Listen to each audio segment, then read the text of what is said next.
واللہ لا یہدی القوم الظالمین۔ صدق اللہ مولانا العظیم۔ رب اشرح لی صدری ویسر لی امری واحلل عقدۃ من لسانی یفقهوا قولی۔ اللہم صل علی محمد وعلی آل محمد کما صلیت علی ابراہیم وعلی آل ابراہیم انک حمید مجید۔ اللہم بارک علی محمد وعلی آل محمد کما بارکت علی ابراہیم وعلی آل ابراہیم انک حمید مجید۔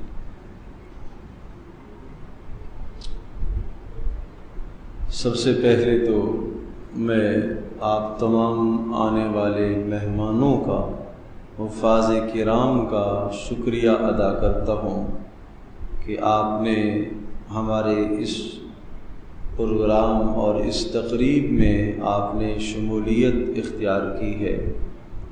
اللہ تبارک و تعالی ہم سب کا بیٹھنا اور ہم سب کا سننا اور سنانا، ہم سب کی نجات کا اس کو ذریعہ بنائے، اور ہم کچھ بات سیکھ لیں اور کچھ ہدف زندگی کا ہم متعین کر کے محنت کریں۔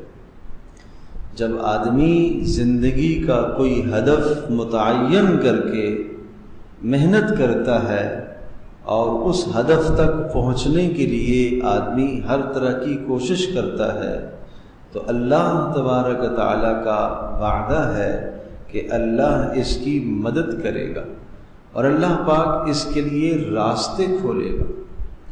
اور اگر ہم نے اس ذمہ داری کو ادا نہ کیا، چونکہ آپ سب کے سب رمضان المبارک کی بابرکت راتوں میں لوگوں کو نماز تراویح پڑھائیں گے، آپ فرض نماز بھی پڑھائیں گے اور پڑھاتے بھی ہوں گے، اور آپ نماز تراویح پڑھائیں گے اور اس سے پہلے بھی آپ نے پڑھائی، تو ہمیں اپنی ذمہ داری کا سب سے پہلے احساس ہونا چاہیے کہ اللہ تبارک و تعالی نے آپ کو جو عزت عطا فرمائی ہے، آپ کے سینے میں جو اللہ نے عظیم الشان کلام محفوظ فرمایا ہے، اور آپ اس بات کے قابل ہوئے کہ آپ کے پیچھے 10 20 50 100 آدمی آپ کی اقتداء میں نماز پڑھے، یہ اللہ کا احسان ہے۔ کوئی کمال نہیں ہے اپنا، کوئی ذاتی کمال نہیں ہے اپنا، اور اس بات کو بار بار باور کریں اور اپنے دل اور دماغ میں بٹھائیں، اور روزانہ اس مصلی پر آنے سے پہلے آپ اللہ کا شکر ادا کریں۔ اے اللہ تیرا شکر ہے، میری کوئی محنت نہیں، میرا کوئی کمال نہیں۔ یہ اللہ کا احسان ہے، میری کوئی محنت نہیں، میرا کوئی کمال نہیں۔ دیکھو شیطان ظالم ہے، وہ ہماری نمازوں کو، ہمارے اعمال کو، نیک اعمال کو تباہ کرنے کی کوشش کرتا ہے۔ جب آپ مصلی پر کھڑے ہوں گے، آپ کو مختلف خیالات ذہن میں ڈالتا ہے، قسم کے خیالات ذہن میں ڈالتا ہے، اور اگر اللہ تبارک و تعالی نے آپ سے اچھا پڑھوا لیا، اچھا پڑھنے کی آپ کو توفیق ہو گئی، اور اس پر کسی نے آپ کی حوصلہ افزائی کی، تو حوصلہ افزائی اس کو تو کرنی چاہیے، وہ تو اس نے اچھا کام کیا، لیکن حوصلہ افزائی کے بعد میں اپنے آپ کو دیکھوں کہ میرا کیا حال ہے، میرے اندر کوئی غرور تو نہیں آیا، تکبر تو نہیں آیا۔ ہاں، اگر غرور اور تکبر آ گیا ہے تو پھر یہ کیا امامت ہوئی، پھر یہ فرض منصبی کا حق تو نہیں ادا ہو رہا ہے، پھر تو یہ لوگوں کے لیے کام ہو رہا ہے، پھر تو یہ مدح چاہنے کے لیے کام ہو رہا ہے، اور لوگوں کی تعریف سننے کے لیے یہ سب کچھ ہو رہا ہے۔ جب بھی کوئی تعریف کرے، بھائی حافظ صاحب بہت مزہ آیا، بہت اچھا پڑھا، آپ نے کیا کہنا ہے؟ اللہ کا فضل۔ کیا کہنا ہے؟ اللہ کا فضل، میرا کوئی کمال نہیں، اللہ کا فضل. گلا اللہ نے دیا، آواز اللہ نے دی، کلام اللہ کا، یاد کس نے کرایا؟ اللہ نے. ذہن کس نے دیا؟ اللہ نے. چھری کاٹنے والا آدمی پیچھے سے طاقت لگاتا ہے تو کٹتا ہے، پیچھے والے کا کمال ہے نا، تو پیچھے اللہ کا کمال ہے. اللہ پاک نے آپ کو اپنے علاقے سے منتخب فرمایا ہے. کتنے لوگوں سے اللہ نے آپ کا انتخاب فرمایا، یہ اللہ کا احسان. تو یہ ایک دن کا کام نہیں ہے، یہ ساری زندگی اس نیت کو یوں اپنی نیت کو ٹٹولنے کی ضرورت ہے. ساری زندگی اللہ تیرا احسان ہے، میرا کوئی کمال نہیں. اور حفاظ کرام درخواست یہ ہے کہ اپنا مزاج اس طرح سے بنانا ہے کہ کسی کی تعریف کرنے سے اور کسی کی تنقیص کرنے سے آپ کی صحت پر کوئی اثر نہ پڑے. یہ مزاج بنانا ہے. تعریف کی الحمدللہ، اللہ کا شکر. کسی نے برا کہا آپ پریشان نہ ہو. پریشان ہو کے اگلے دن کی نماز تراویح نہ خراب کرو. جو ہو گیا سو ہو گیا، اگلے دن کے لیے کی خرابی نہ کرو. تو اس لیے پہلی بات ہے اپنے منصب کو، جو منصب امامت ہے، آپ امام بن رہے، اور امام کے متعلق رسول اللہ صلی اللہ علیہ وسلم کا ارشاد گرامی کیا ہے؟ امام ضامن ہوتا ہے. امام مقتدیوں کی نمازوں کا کیا ہوتا ہے؟ ضامن ہوتا ہے. اور اللہ اکبر، اللہ اکبر. اس شخص کے متعلق کیا ارشاد فرمایا رسول اللہ صلی اللہ تعالی علیہ وسلم نے؟ کس قدر ناپسندیدگی کا اظہار فرمایا کہ وہ امام جو لوگوں کو نماز تو پڑھائے لیکن لوگ اسے ناپسند کر رہے. ناپسند کرنے کی کوئی معقول وجہ ہو. تو اس لیے اس بات کا خیال رکھنا ہے سب سے پہلے اپنی منصب امامت، اور آپ جس مسلح پر کھڑے ہو رہے ہیں یہ رسول اللہ صلی اللہ تعالی علیہ وسلم کا منصب ہے. آپ ہلکے آدمی نہیں ہیں، آپ عظیم الشان انسان. اپنی منزلت کو پہچانیں. تو اس کے لیے مسائل کا سیکھنا بھی ضروری ہے. آپ مسلح پر آ رہے ہیں، آپ نماز کے مسائل جاننے چاہیے. آپ کو نماز کے فرائض مکمل یاد ہوں، آپ کو نماز کے واجبات یاد ہوں، آپ کو نماز کے مفسدات یاد ہوں، آپ کو پتہ ہے کہ کس کس وجہ سے سجدہ سہو لازم آئے گا. وہ مسائل سیکھیے. تعلیم الاسلام کو دیکھ لیں، اس سے آپ سیکھ لیں. آسان نماز میں فرائض بھی لکھے ہوئے ہیں، واجبات بھی لکھے ہوئے ہیں، مفسدات بھی لکھے ہوئے ہیں، وہ آپ لیں گے. اور خاص طور پر مسائل تراویح، ہمارا جو رمضان کے احکام کا کتابچہ ہے اس میں مسائل تراویح کے نام سے ایک باب ہے جس میں تراویح سے متعلق، نماز تراویح سے متعلق جو مسائل ہیں اس میں جمع کر لیے گئے. ان مسائل کو ایک نظر سے آپ دیکھ لیں، اور وہ چاہیں گے تو کتابچہ بھی مل جائے گا، چاہیں گے تو وہ الگ سے ہم آپ کو اس کو پرنٹ کر کے دے دیں گے انشاءاللہ، مسئلہ نہیں. لیکن وہ پڑھیں. آپ 2 رکعتوں کے بجائے 3 ہو جائیں تو کیا کرنا ہے؟ اگر تیسری رکعت میں آپ کھڑے ہو جاتے ہیں، اور تیسری رکعت میں کھڑے ہونے کی 2 صورتیں ہیں. ایک یہ ہے کہ اتحیات پڑھ کر تیسری میں آپ چلیں گے، اور ایک یہ ہے کہ بغیر اتحیات پڑھے تیسری کے لیے کھڑے ہو گے. تو پہلے تو دونوں میں یہی حکم ہے کہ آپ واپس آ جائیں، یاد آنے پر واپس آ جائیں، اور واپس آ کر سیدھے سو کر کے اپنی نماز کو مکمل کر لیجیے. لیکن اگر تیسری آپ نے پڑھ لی ہے اور پھر آپ کو یاد آیا ہے تو اب وہی بات ہے، سجدہ سہو اگر آپ نے کر لیا اور آپ کھڑے اس طرح سے ہوئے تھے، یعنی 2 کے بعد فوری آپ کھڑے ہوئے تو وہ 2 تراویح ہو جائے گی. ایک لغو، اس میں جو قرآن رہ گیا ہے اس کو آپ پڑھ لیں گے. اور اگر سجدہ سہو نہیں کیا تو جب نماز لغو ہو گئی تو 3 رکعتوں کا پڑھا ہوا قرآن بھی آپ دوبارہ سے محنت فرمائیں گے، دہرائیں گے.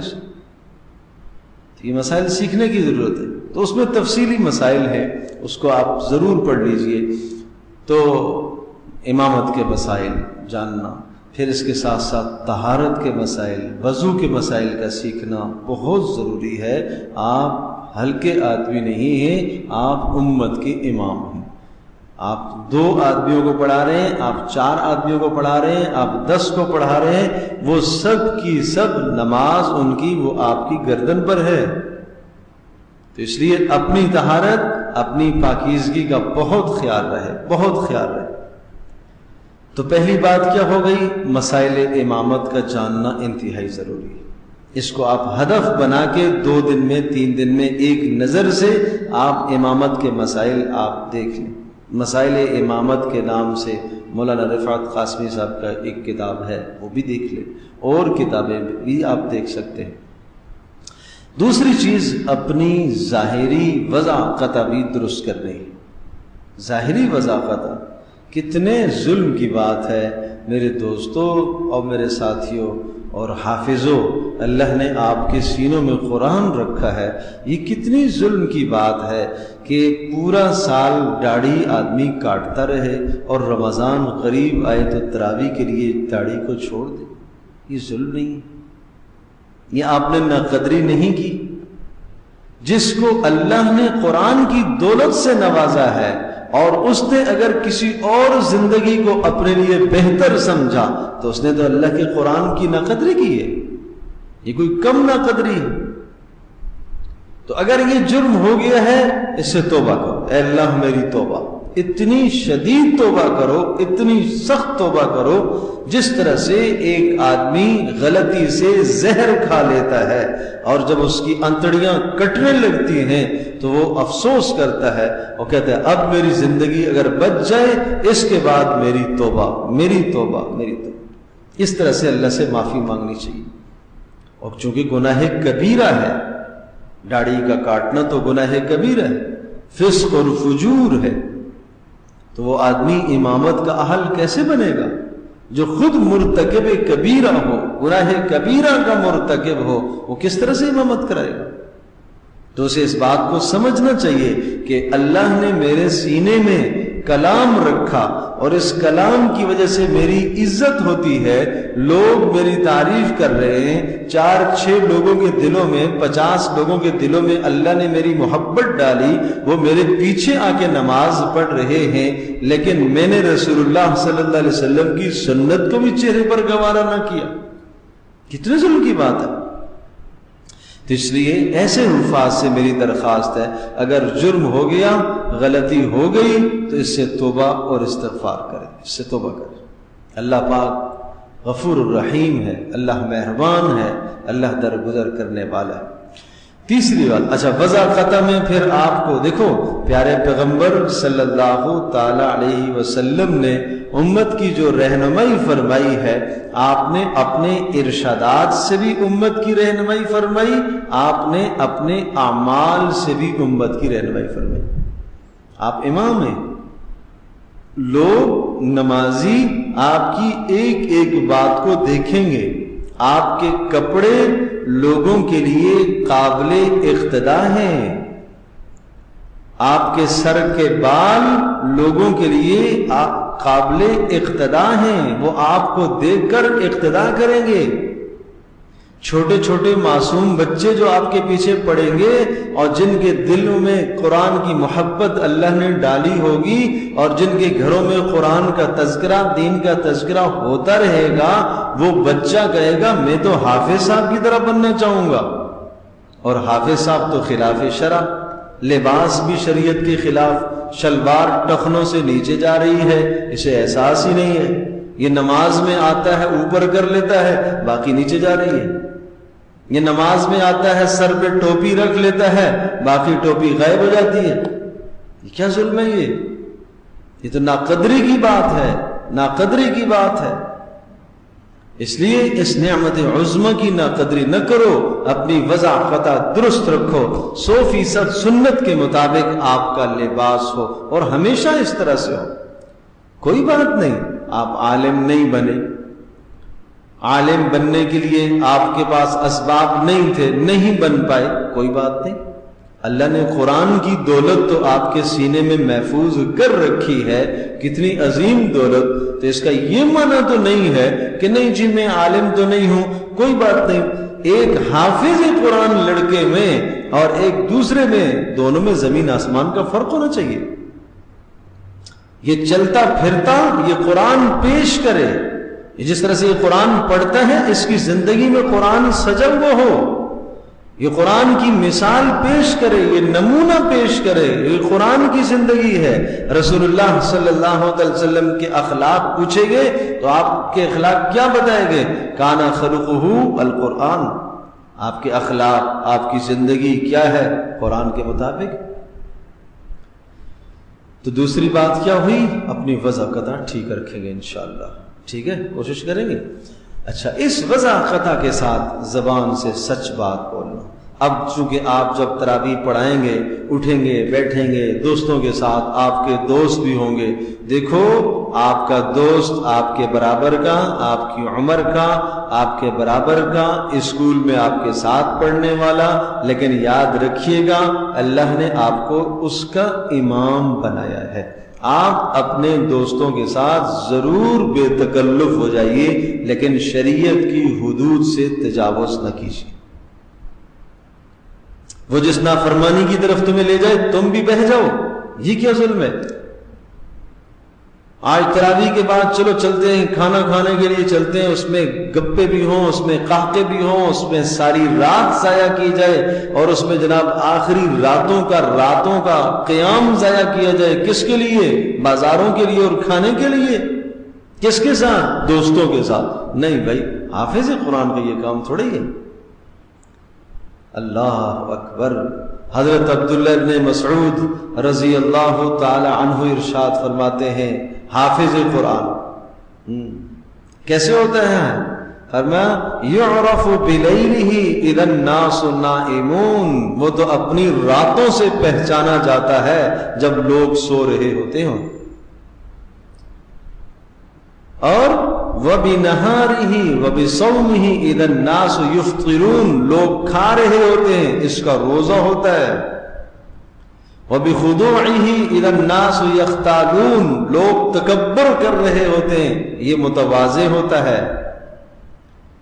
اور وَبِصُمْتِهِ إِذَا النَّاسُ يَتَكَلَّمُونَ، جب لوگ آپس میں کھلکھلا کے قہقے لگا کے بات کر رہے ہوتے ہیں، یہ خاموش ہوتا ہے، یہ حافظ قرآن ہے۔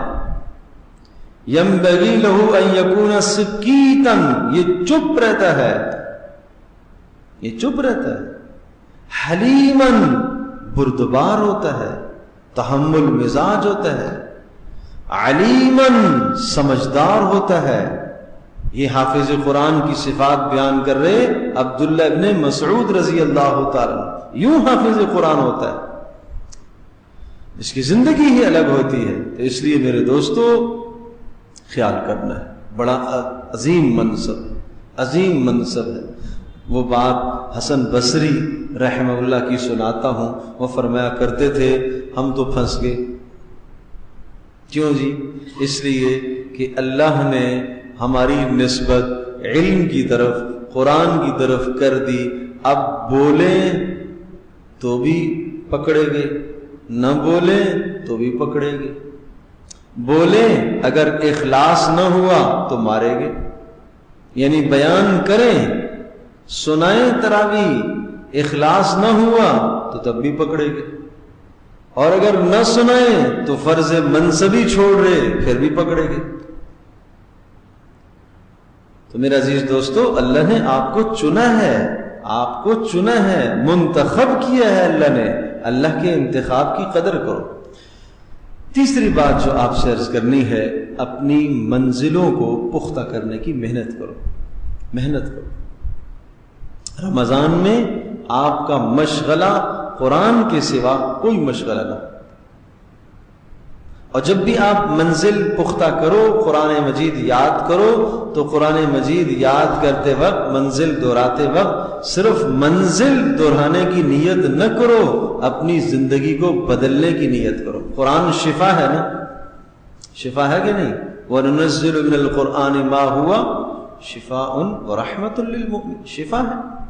تو آپ شفا کی نیت کریں کہ اے اللہ اس کلام کے ذریعے سے میرے دل کو بدل دے. یہ نیت کر کے آپ نے روزانہ منزل پڑھنی ہے، اور پھر آپ دیکھیں گے کیا لطف آتا ہے، کیا مزہ آتا ہے. پھر آپ کو خود کھڑے ہو کر نماز تراویح میں خود کو لطف آئے گا. جب خود اندر سرور اور لذت اور حلاوت آئے گی تو آپ مقتدیوں کو حلاوت دے سکو گے. خود بیزار ہو کے پڑھ رہا ہے بیچارہ، جان چھوٹے کب ختم ہو جاؤں، تو پھر یہ مقتدیوں کو کیا حلاوت دے گا. جس دکاندار کے پاس کوئی چیز ہوتی ہے تو وہ آنے والے کو دیتا ہے نا. تو آپ کے دل میں اگر حلاوت اور مٹھاس ہوگی تو آپ بانٹ سکیں گے. نہیں ہوگی حلاوت اور مٹھاس تو آنے والوں کو آپ کیا دیں گے پھر؟ اور وہ حلاوت آپ کہاں سے پیدا کریں گے؟ آپ خود محنت کر کے پیدا کریں گے. آپ تنہائی میں اس کو اس نظریے سے پڑھیں گے کہ اللہ اس کے ذریعے سے میری زندگی بدل دے. آپ راتوں کو منزل یاد کریں گے. قم اللیل الا قلیلا ہے یا نہیں؟ نصفہ او انقص منہ قلیلا او زد علیہ ورتل القرآن ترتیلا انا سنلقی علیک قولا ثقیلا ان ناشئۃ اللیل ہی اشد وطئا واقوم قیلا. آپ کی بات میں تاثیر آئے گی رات کی تلاوت سے. تو یاد کرنے کے لیے ایک کام تو آپ نے یہ کرنا ہے. کب سے یاد کرنا شروع کریں گے؟ کل کا سپارہ نماز تراویح کے بعد، صبح سے نہیں، نماز تراویح کے بعد. نماز تراویح کے بعد آپ فارغ ہو کے آپ گھر آگے آپ اپنے پارے کو کل جو آپ نے پڑھنا ہے اس کو آپ دیکھیں، متشابہات کو آپ دیکھیں اچھی طرح سے. اور اگر موقع ہو کسی اچھے قاری کو سن لیں. سننے سے بہت فائدہ ہوگا. وہ بھلے آپ قرآن کھول کر نہ سنیں، آپ زبانی سنیں. آپ جب زبانی سن رہے ہیں تو آپ کا ذہن اپنے قرآن کے صفحے پر لائنوں پر ہو. ذہن لائنوں پر ہے، فلاں لائن 16 لائنوں والا ہے، 15 لائنوں والا قرآن جو بھی آپ کا ہے. آپ وہ ریکارڈ آپ نے لگا دیا تسلسل سے. حدر میں کوئی قاری پڑھ رہا ہو اور آپ کا ذہن ادھر لگا ہو، اس سے آپ کو متشابہات جلدی یاد ہو جائے گی. ایک بار سن لیں تو حدر سے پڑھا ہوا سپارہ تقریباً آدھا گھنٹہ 35 منٹ میں آپ پورا پارہ سن لیں گے. تو کیا ضرورت ہے رات ہم فضولیات میں نیٹ پر اپنا وقت تباہ اور برباد کریں؟ یہ کام کرنے کا ہے. اچھا، اس سننے کا فائدہ یہ ہوگا کہ آپ لہجہ پکڑیں گے. لہجہ پکڑیں، تلفظ کی ادائیگی بہتر ہوگی، لہجہ اچھا ہوگا. آپ ائمہ حرمین میں سے کسی ایک کو آپ منتخب کر لیں جس کی طرف آپ کی آواز جلدی بنتی ہے، لہجہ بنتا ہے، اس کو آپ لے لیں، سن لیں آپ. تو ایک بار آپ نے سننا ہے. پھر نمبر 2، آپ نے متشابہات دیکھنے ہیں. آپ اپنے پاس پنسل لے کر نشان لگاتے جائیں. جو جو جگہیں آپ کی متشابہات ہیں، ایک پارے کے اندر 4-6 جگہیں جتنی بھی نکلی آپ نے ان پر نشان لگا دی. اب ایک بار آپ نے سن لیا، ایک بار متشابہات آپ نے دیکھ لیے، اور ایک بار آپ دیکھ کر اپنا پارا پڑھ لیں. یہ رات کا کام ہے آپ کا. متشابہات دیکھنے میں 5 سے 6 منٹ آپ کے لگ جائیں گے. اگر پارا پورا سنتے ہیں 25 منٹ، آدھا گھنٹہ آپ کا لگ جائے گا. ایک بار آپ پڑھ لیتے ہیں آرام سے، اطمینان سے، تو وہی 25 منٹ اور آدھا گھنٹہ آپ کا لگ جائے گا. تو سمجھ لیں کہ 1.5 گھنٹے سے 1.25 گھنٹہ آپ رات کو دے دیں. منزل آپ کی اچھی ہوگی انشاءاللہ. یہ ہے رات کا کام. ٹھیک ہے. اب صبح کو اللہ پاک نے چاہا، جب صبح سحری کے لیے آپ اٹھیں گے اور آپ نماز تہجد آپ نہیں چھوڑیں گے انشاءاللہ. تہجد کا اہتمام کریں گے. 2 رکعتیں 4 جو ہوں، ان 2 رکعتوں میں 4 رکعتوں میں آپ نے پڑھنا ہے. یہی آپ نے سورہ فلق ناس نہیں پڑھنی. جو پارا آج رات کو آپ نے پڑھنا ہے وہ آپ صبح نفلوں سے شروع کریں گے، اور اسی طرز پر آپ نے پڑھنا ہے جس طرح سے رات آپ کو سنانا ہے. اسی طرز سے، تیز نہیں، آرام آرام سے. یہ تنہائی میں آپ اللہ کو سنا رہے ہیں نا، آرام آرام سے، اطمینان سے. الحمد لله رب العالمين الرحمن الرحيم مالك يوم الدين إياك نعبد وإياك نستعين اهدنا الصراط المستقيم صراط الذين أنعمت عليهم غير المغضوب عليهم ولا الضالين. آپ اس طرح سے ٹھہرے. الف لام میم ذلك الكتاب لا ريب فيه هدى للمتقين الذين يؤمنون بالغيب ويقيمون الصلاة ومما رزقناهم ينفقون. اللہ کو سنانا ہے, ٹھہر ٹھہر کے پڑھے. کتنا پڑھیں گے؟ 2 رکعتیں اگر آپ نے پڑھنی ہے 2 رکوع پڑھ لیں. 4 رکعتیں پڑھنی ہے 4 رکوع پڑھ لیں. اگر 4 رکعتوں کے اندر آپ نے 4 رکوع پڑھ لیے صبح تہجد میں, پھر فجر کی 2 سنتیں بھی آپ ادا فرمائیں گے انشاءاللہ. آپ جلدی سحری سے فارغ ہو کر آپ جلدی سنتوں کو ادا کریں تاکہ ان 2 سنتوں کے اندر آپ کے 2 رکوع ہو جائیں. ٹھیک ہے. پھر اس کے بعد فجر کی نماز کے بعد آپ نے پارے کو پھیرا دینا ہے, اور اگر حافظ کو سنانے کا انتظام ہے فجر کے بعد تو سنائیے. اور پھر اشراق کی نماز میں آپ کو موقع ملے اور ضرور پڑھیں. اشراق کی 2 رکعتیں 4 رکعتیں, اس کے اندر آپ نے پھر 2 رکوع 2 رکعتوں کے اندر 2 رکوع پڑھ لیے. ایک صفحے کا اندازہ کر لو, 15 لینا والے قرآن کا ایک صفحہ 1 رکعت میں آپ نے پڑھنا. تو اس طرح سے آپ نے گویا کہ 2 رکوع اشراق میں پڑھ لی. پھر ظہر کی سنتیں 4 رکعتیں پہلے, 2 رکعتیں بعد, 6 رکعت سنت, اس کے بعد توفیق ہو تو 2 نفل, تو 8 رکعات کے اندر 8 رکوع آپ پڑھ لیں گے, 8 صفحے پڑھ لیں گے. پھر عصر سے پہلے آپ کو موقع ملے تو 4 یا 2 اس میں پھر آپ پڑھیں. پھر مغرب میں, مغرب کے بعد کی سنتوں میں. تو ایک بار یہ دور آپ کا سنتوں میں جانا چاہیے. الاس بھی آپ دیکھیں منزل کس طرح سے پانی پانی ہوگی آپ کی.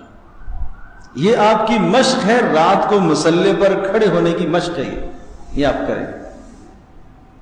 اور پھر اس کے بعد نماز تراویح سے پہلے یعنی مغرب کی نماز آپ نے پڑھ لی. افطار میں اعتدال, کھانے میں اعتدال رہے, اعتدال رکھو. یہ نہ ہو کہ اتنا کھایا کہ تراویح میں جمعیاں لے رہا ہے, ڈکار لے رہا ہے, اسپیکر میں ڈکار کی ڈرون ڈرون کی آوازیں آ رہی ہیں. یہ نہیں کرو, ظاہر سی بات ہے. اس چیز سے اپنے آپ کو بچاؤ, اعتدال رکھو. حافظ ہے بھائی, آپ نے تو پابندی کرنی ہے. پھر روزہ ہے, پھر روزے میں اپنے نفس کو سنوارنا ہے. سارا دن بھوکا رکھا, شام کو دبا کے کھلایا, تو کیا اصلاح ہوگی, کیا اصلاح ہوگی؟ کوئی ڈگار تاکہ نہ آئے. جس حافظ کو نماز کے دوران ڈگار آئے مطلب یہ ہے کہ پیٹ میں حد سے زیادہ گیا ہوا ہے, نہیں ہونا چاہیے. یکسوئی کے ساتھ. پھر عرض کر رہا ہوں کہ مغرب کی نماز کے بعد اپنے گھر میں, کمرے میں, حجرے میں, کہیں بھی جہاں آپ کو تنہائی مل جائے, اگر حافظ ساتھ ہے, سامع آپ کا, یہ سامع اس وقت آپ کے ساتھ کھڑا ہو تو ایک پارہ آپ جو آپ نے پڑھنا ہے وہ دہرائیں اس وقت. آپ ایک تو آپ نے صبح سے لے کر شام تک جتنے نوافل سنتیں ادا کی اس میں ایک پارہ ہو گیا, اور ایک پارہ آپ اس وقت دہرائیں. یہ اس وقت جو نماز میں آپ دہرائیں گے اور سامع کے ساتھ دہرائیں گے, یہاں غلطیوں کی اصلاح کافی ساری ہو جائے گی. ایک آپ نے صبح سنا تھا, متشابہات بھی دیکھے تھے, وہ بھی دماغ میں بیٹھے ہوئے ہیں, اور اس کے بعد آپ ایک بار نماز میں پورا کر چکے ہیں, اب دوبارہ سے نماز میں آپ آ رہے ہیں. اب انشاءاللہ آپ کی منزل پختہ ہوگی. دن کو جب بھی پڑھیں منزل آپ آرام سے ٹھہر ٹھہر کے آپ اسی انداز سے پڑھیں جس انداز سے آپ نے رات کو پڑھنا ہے. اچھا, اس میں آپ ہل ہل کے بھی نہ پڑھیں, ہلا بھی نہ کرو, چونکہ نماز میں تو نہیں ہلنا نا. جب نماز میں نہیں ہلنا تو دن کو منزل پکاتے وقت بھی آپ نہ ہلا کریں, اس لیے کہ وہ جو ہلنے کی کیفیت کے ساتھ منزل یاد کی جاتی ہے, پھر اس کیفیت سے ہٹ کر جب آدمی پڑھتا ہے تو بھول جاتا ہے. وہ جو تیز تیز یاد کی جاتی ہے, اس تیز پڑھنے سے ہٹ کر جب آپ پڑھیں گے تو آپ بھول جائیں گے. تو اس لیے صبح سے ہی یہ سارا یاد کرنا, یہ رات مصلی پر کھڑے ہونے کی مشق ہے, اس کا آپ خیال رکھیں. اب جب آپ نے حافظ کو سنا بھی لیا، اب غلطیاں جو آ گئیں ان غلطیوں کو پھر ایک نظر متشابہات سے آپ نے دیکھا. تو اس طرح سے آپ کم از کم 2 مرتبہ، ایک بار دن کو حافظ کو سنایا، ایک بار یوں تراویح میں، اور رات کو مغرب کے بعد کے نوافل میں سنا لیا. اور اگر مغرب کے بعد حافظ نہیں میسر تو کوئی بات نہیں، خود کھڑے ہو کر اونچی آواز سے پڑھو. 2 رکعتوں میں، 4 رکعتوں میں اوابین کی نیت کرتے ہوئے آپ خود اونچی آواز سے پارے کو دہرا دو. تو اس طرح سے آپ کا قرآن انشاءاللہ پختہ ہوگا. پھر ایک بات یہ ہے، مصلی کا روب وہ ایک الگ چیز ہے. اس لیے کہ حجرے میں سنایا تھا تو ٹھیک تھا، ادھر آئے تو معاملہ گڑبڑ ہو گیا. یہ تو ہوتا ہے. اس کے لیے آپ سب سے پہلی بات یاد رکھو، سب سے پہلی کہ غلطی کا آ جانا، 1-2 غلطیوں کا آ جانا، 4-5 کا آ جانا کوئی بری بات نہیں. آپ غلط نہ پڑھیں، آپ تیز نہ پڑھیں، آپ حرف نہ کھا رہے ہو، صاف صاف ایک حرف دوسرے حرف سے جدا ہو رہا ہو، صاف صاف آپ کی قرات خوبصورتی کے ساتھ، حسن کے ساتھ آپ پڑھ رہے ہو، تو جو غلطیاں ہوں گی یہ آپ کا حسن ان غلطیوں کو دبا دے گا. ٹھیک ہے؟ یہ آپ کی خوبصورتی، پڑھنے کا اچھا انداز اور واضح اور صاف صاف پڑھنا، یہ حسن آپ کی ان غلطیوں کو دبا دے گا. لیکن ادھر غلطیاں بھی آئیں، ادھر پڑھنے کا انداز بھی تیز ہو، اور پڑھ بھی اس طرح رہا کہ یعلمون تعلمون سے کچھ بھی سمجھ میں نہ آئے، آیت کا آخری حصہ سمجھ میں آ رہا، باقی اول آخر کچھ نہیں پتہ چل رہا، تو پھر پٹ جاؤ گے، پھر اچھا نہیں ہو. تو اس لیے ٹھہر کر، جلدی نہیں، کوئی غنہ مد نہیں چھوٹنی چاہیے. ٹھیک ہے نا؟ غنہ مد آپ کی نہیں چھوٹنی چاہیے.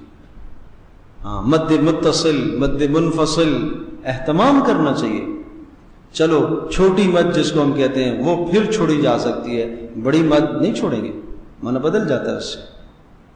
قل یا ایھا الکافرون لا اعبد ما تعبدون. اب مد تو ہیں، قل یا مد تو ہے، لیکن اس کو آپ چھوڑ سکتے ہیں، لا اس کو چھوڑ سکتے ہیں. لا اعبد ما تعبدون ولا انتم عابدون ما اعبد ولا انا عابد ما عبدتم ولا انتم عابدون ما اعبد. یہ چھوٹی مد آپ چھوڑنا چاہیں تو چھوڑ سکتے ہیں، لیکن اذا جاء نصر اللہ غلط کیا آپ نے، غلط ہے، اس کو نہیں چھوڑنا. تو اس طرح سے آپ نے ٹھہر کر پڑھنا ہے، اطمینان سے پڑھنا ہے. تو بات یہ عرض کر رہا تھا کہ جو مصلی کا روب، تو پہلے آپ سوچ کے آ جائیں گے کہ غلطی ہو سکتی ہے، کوئی بات نہیں، کوئی ڈرنے کی، کوئی گھبرانے کی بات نہیں. اور میرے پیچھے جو سامع ہے وہ میری مدد کے لیے کھڑا ہے، وہ دشمن نہیں ہے، وہ میرے مدد کے لیے کھڑا ہے. تو میرے ساتھ ایک باڈی گارڈ موجود، ایک معاون موجود، مددگار موجود، تو پھر ٹینشن کیوں ہے، پھر پریشانی کیوں ہے؟ اچھا غلطی آئے گی تو کیا ہوگا بھائی، آئے گی تو آنے دو، ٹھیک کر لیں گے، کوئی بات نہیں. تو یہ اپنے آپ کو اچھی طرح سے باور کرا کے آنا ہے، کوئی بات نہیں. اپنے آپ کو بڑا کر کے آنا ہے، کوئی بات نہیں. اگر آپ پہلے سے آپ ڈر رہے ہوں گے یہ ہو جائے گا، وہ ہو جائے گا، لوگ کیا کہیں گے، یوں نہیں بھائی، گھبرانے کی کیا ضرورت ہے. تو اس لیے اس روب کو آپ پہلے سے ختم کر کے آئیں. اور وہ جو آپ کو میں نے مشق بتائی ہے کہ اگر آپ نے پڑھا ہے مغرب کی نماز کے بعد اوابین میں اور دن میں، تو اس سے کافی حد تک وہ مصلی کا روب ختم ہوتا ہے. منزل یاد ہوتی ہے تو پھر اتنا روب نہیں آتا، پھر اس کو جہاں پہ بھی کھڑا کر دو کوئی بات نہیں، پڑھ لے گا. یاد نہیں ہے تو پھر اس کو روب آتا ہے، اس کو ڈر لگتا ہے. اس کے بعد نماز تراویح کے بعد جب آپ تراویح سے فارغ ہو گئے ہیں، اب تراویح کے بعد اب لوگ آتے ہیں، ملتے ہیں، سلام دعا کرتے ہیں، خیر خیریت پوچھتے ہیں.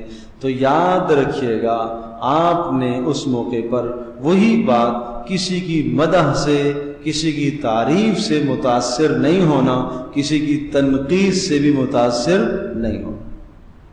آپ نے تو کہا میں نے بڑی محنت کی تھی، بڑی محنت کی تھی، یہ تو آ کے اس نے کہہ دیا تو نے سارا ہی غلط پڑھا۔ کوئی بات نہیں بھائی، کوئی حافظ پیچھے آ کے کھڑا ہو گیا، اس نے کوئی شرارت کر دی، گھبرانا نہیں، پریشان ہونے کی ضرورت نہیں، کوئی بات نہیں۔ حافظ آ کے بتاتا ہے کہ جناب آپ نے فلاں جگہ سے غلط پڑھا، ٹھیک ہے کوئی بات نہیں، کل دہرا دیں گے، کوئی بات نہیں پتہ چلا مجھے، جان بوجھ کر تو میں نے غلطی نہیں کی نا، کوئی بات مسئلہ نہیں۔ غلطی کا اعتراف کرنا ہے، لڑنا نہیں ہے، بحث نہیں کرنی ہے، اور اپنا وقت ضائع اس طرح سے نہیں کرنا ہے، چونکہ اپنے آپ کو اور مزید پریشان مزید اپنے آپ کو ٹینشن میں مبتلا کرو گے۔ تو اس لیے آپ نے پہلے سے یہ طے کر لینا ہے کہ کسی کی مدح اور تعریف سے مجھے متاثر نہیں ہونا، اور کسی کی تنقید سے بھی مجھے متاثر نہیں ہونا، سمجھے جی؟ مردہ ہے نا، مرا ہوا آدمی، تو مرے ہوئے کو ڈنڈے مارتے رہو، اس کو درد نہیں ہے، اس کی تعریف کرتے رہو، اس کو اثر پڑے گا؟ نہیں پڑے گا۔ اس طرح سے رہنا ہے، ٹھیک ہے نا؟ ورنہ آج اور پھر یاد رکھو، مقتدی مقتدی ہوتا ہے، ٹھیک ہے نا؟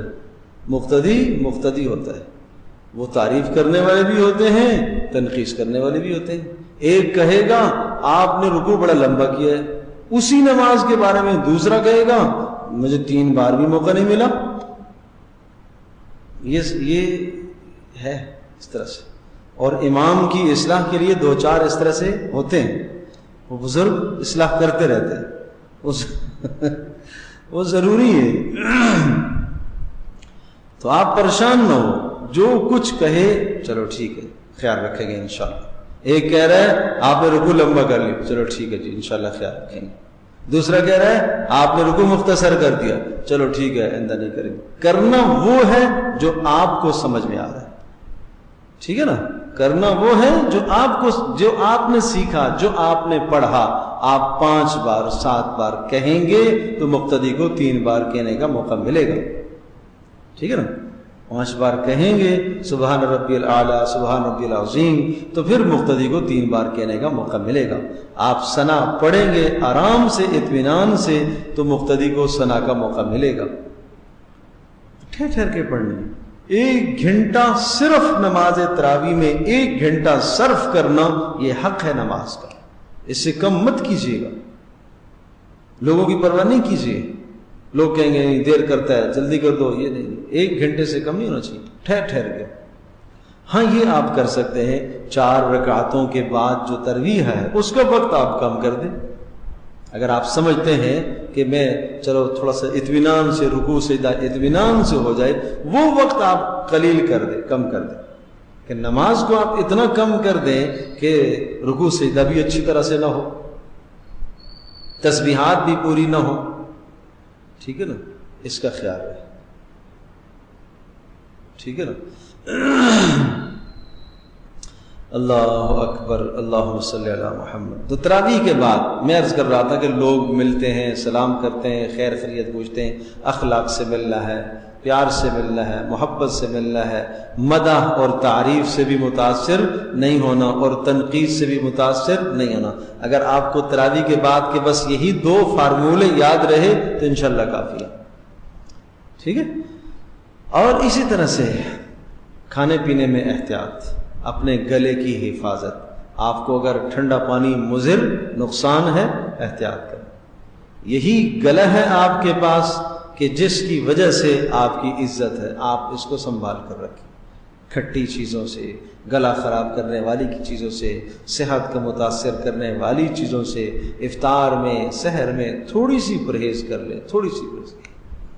ویسے بھی رمضان پرہیز ہی کا مہینہ ہے تو کوئی بات نہیں، پرہیز کریں تاکہ آپ کی آواز نہ خراب، آواز نہ پھٹے۔ زور دے کے دن کو منزل نہیں پڑھیے گا، شور کر کے زور دے کے منزل نہیں پڑھنا، کن پٹیاں درد کرنے لگ جائیں، گلا بیٹھ جائے، ایک عجیب حافظ پر عجیب کیفیت آ رہی ہے، بیچارے کی آواز بھی نہیں نکل رہی ہے۔ یہ اعتدال میں رہو، ٹھیک ہے نا؟